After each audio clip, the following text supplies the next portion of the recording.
मैं कहा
बड़े भैया आप प्रणाम।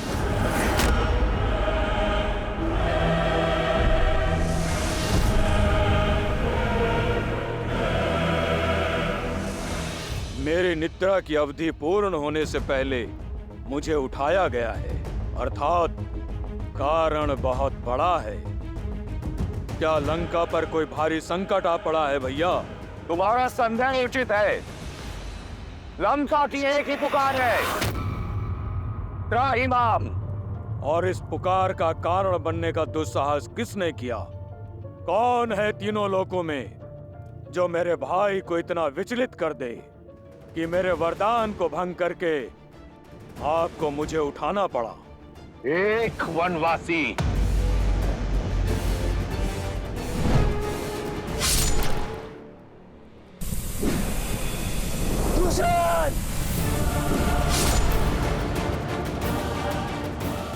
मुझे प्रतिकार, उस राम का सर्वनाश चाहिए मुझे भैया।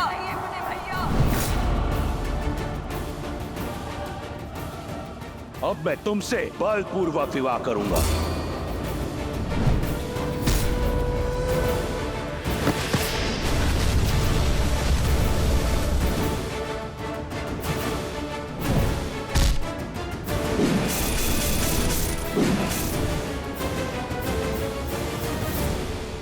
लंका एक बार फिर चल रही है। लंका और उसकी सेना भारी संकट में ग्रस्त है। इस संकट से तुम हमें बचा सकते हो। मैं चाहता हूं कि तुम युद्ध भूमि में उस वनवासी और उसकी मरकटों की सेना पर काल बम कर बरसो।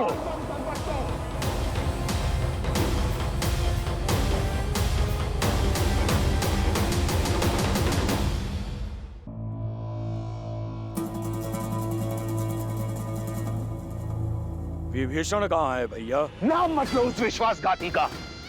जिस समय मुझे उसकी आवश्यकता थी, वो मेरा साथ छोड़ उस वनवासी के चरणों में जा गिरा। कायरता और विश्वासघात की पराकाष्ठा है वो।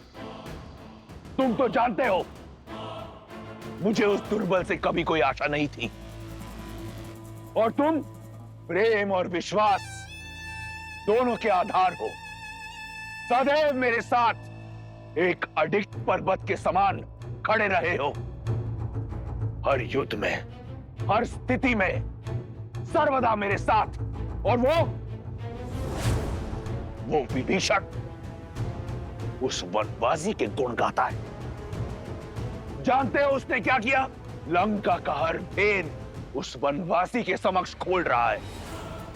लंका का भेदी है वो कायर। मैं आपकी बात को झूठ नहीं मान सकता भैया, किंतु ये सत्य भी नहीं नकार सकता कि विभीषण कायर तो नहीं, साहसी है, क्योंकि साहस धर्म का साथ देने में है। वो अपने धर्म के चलते ही इस पाले से उस ओर गए हैं, और मेरी दृष्टि में भी धर्म श्री राम के साथ है। सावधान कुंभकर्ण, अमर नहीं हो तुम। यदि मेरे शत्रु को श्री कहकर पुकारा तो मैं यही स्वयं तुम्हारे प्राण हर लूंगा। मैं यहां आया था ये सोचकर कि अगर एक भाई विश्वासघाती निकला तो क्या हुआ, मेरा कुंभकर्ण अब भी है मेरा साथ देने के लिए। परंतु देखो, तुम भी अपने भाई का साथ छोड़ उस राम के रंग में रंग गए। भैया, मैं तो सदा आपके साथ ही था और हूं, पर सत्य से मुंह नहीं छिपा सकता। क्या पर्याप्त लहू नहीं बह गया? शूर्पनखा का मान भंग हुआ, उसके पुत्र का वध हुआ, मेरे भाई खरदूषण, मारीच मामा, मेरे भतीजे अक्षय कुमार, वीर प्रहस्त, अनेकों शक्तिशाली राक्षस वीर काल की भेंट चढ़ गए। निर्दोष राक्षस सैनिकों से लेकर अबोध वानरों तक सबका संहार हुआ है, और अब तक आपके विचारों पर वासना का आवरण पड़ा है। किसी और की पत्नी को हत्याने का हट आप पर सवार है। सर्वनाशे संयुक्त पन्ने अर्ध त्याजति सह पंडिता। जब सर्वनाश सर पर खड़ा होता है, आधा बचा लेने वाला भी बुद्धिमान होता है। तो आप जैसा विद्वान सत्य नहीं देख पा रहा है? क्यों राक्षस कुल के पतन का आधार रच रहे हैं आप?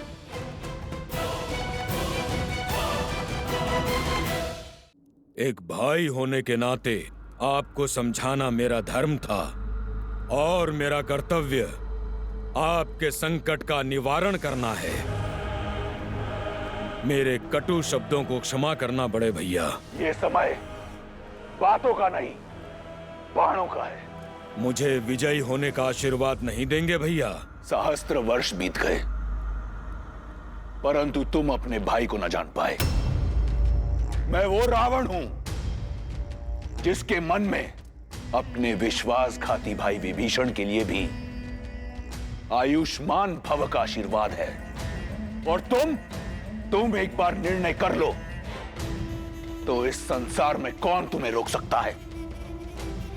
जाओ और काल बनकर बरसो और जीत की हुंकार के साथ लौटना।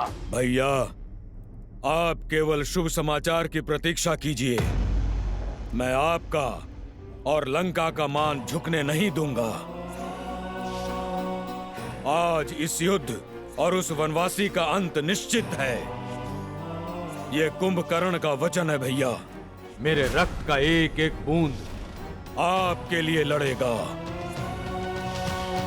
मेरा एक एक अंग अपने लंकेश को विजय दिलाने के लिए लड़ेगा।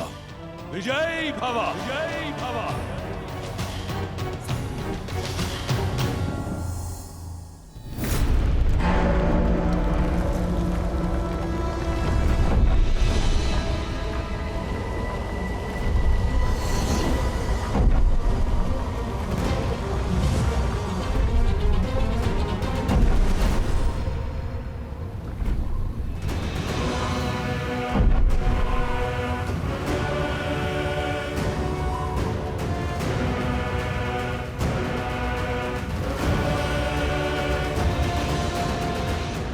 राक्षस कुंभकर्ण की, कुंभकर्ण की, वीर राक्षस कुंभकर्ण की, कुंभकर्ण की, वीर राक्षस कुंभकर्ण की, कुंभकर्ण की, वीर राक्षस कुंभकर्ण की, कुंभकर्ण की।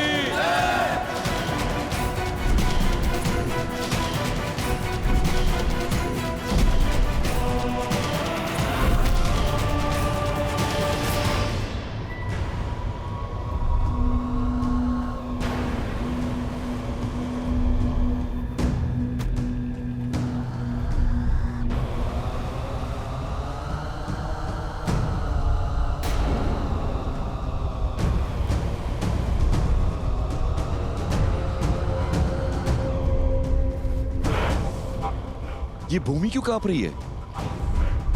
जैसे कोई भूकंप धरा पर फैलने को आतुर है। अर्थात ये नाद पदचाप है।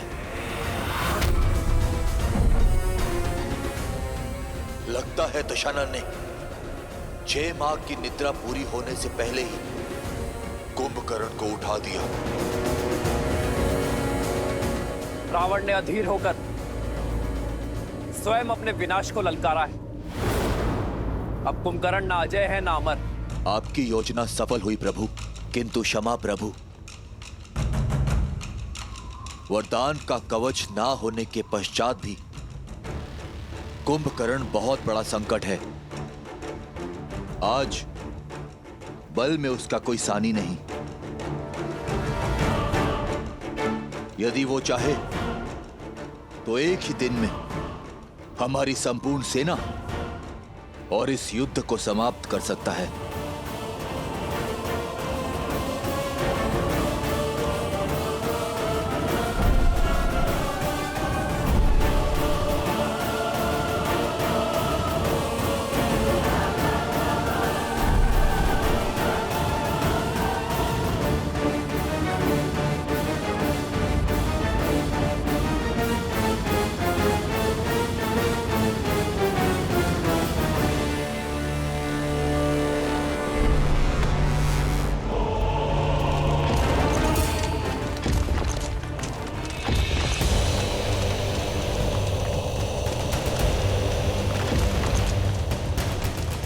कुंभकर्ण काका समय से पहले जाग गए।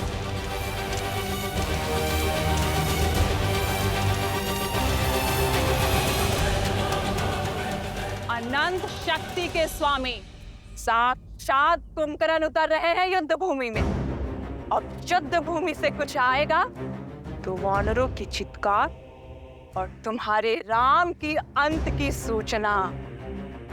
सुना है सहस्त्र गजों से भी अधिक बल है उनमें। अब सूर्यास्त तक ये युद्ध भी समाप्त हो जाएगा और तुम्हारा राम भी। उत्सव मनाने के लिए सज रहो सखियों। लंकेश का सबसे बड़ा बल युद्ध भूमि की ओर जा रहा है। तुम्हें जीत का शंखनाद सुनाई दे रहा है और मुझे हार का नाद।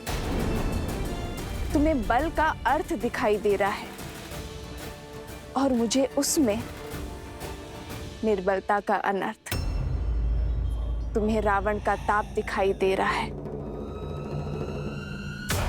और मुझे श्री राम का तेज। सत्य कहा तुमने। रावण का बल युद्ध भूमि में जा रहा है और अब कभी लौटेगा नहीं।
कहाँ है तुम्हारा श्री राम?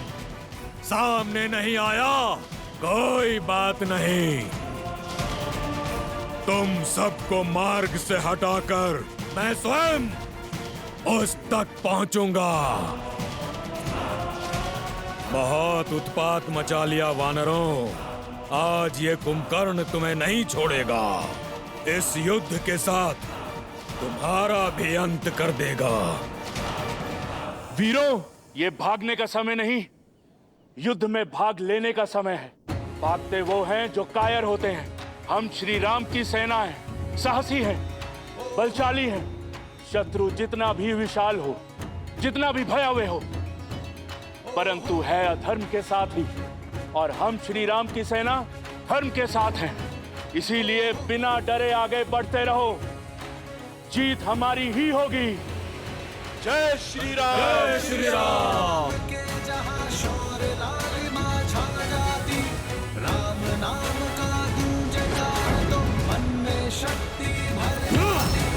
अंगद,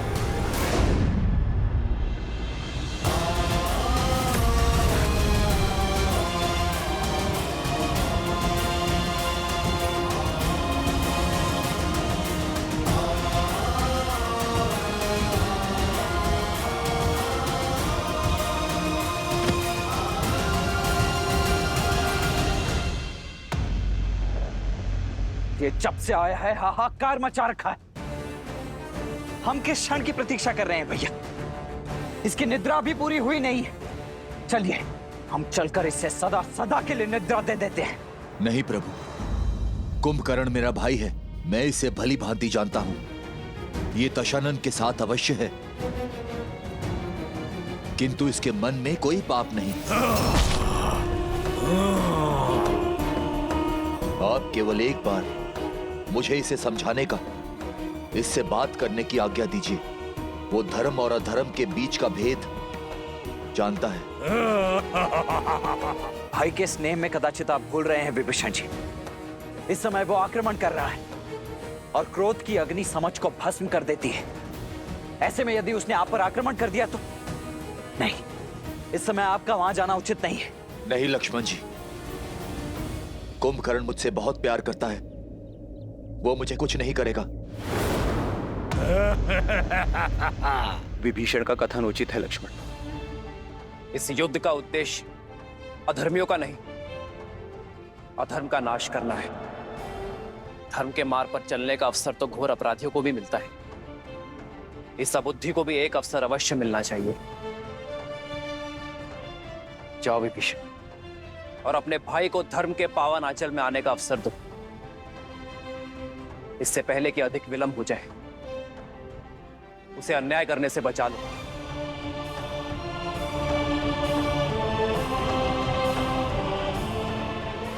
किंतु भैया ये लक्ष्मण,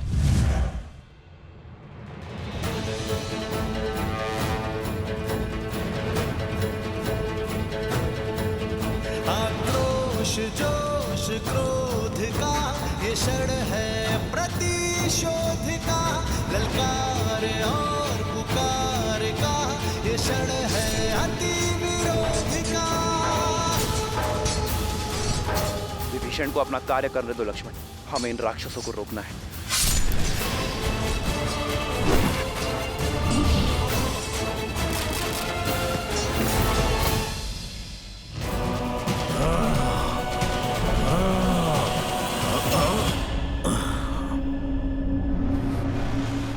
कुंभकर्ण भैया,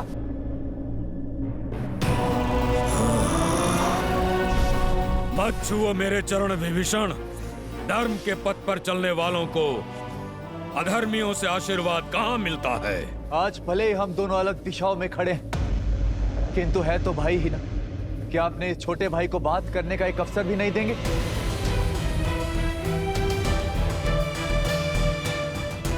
भैया,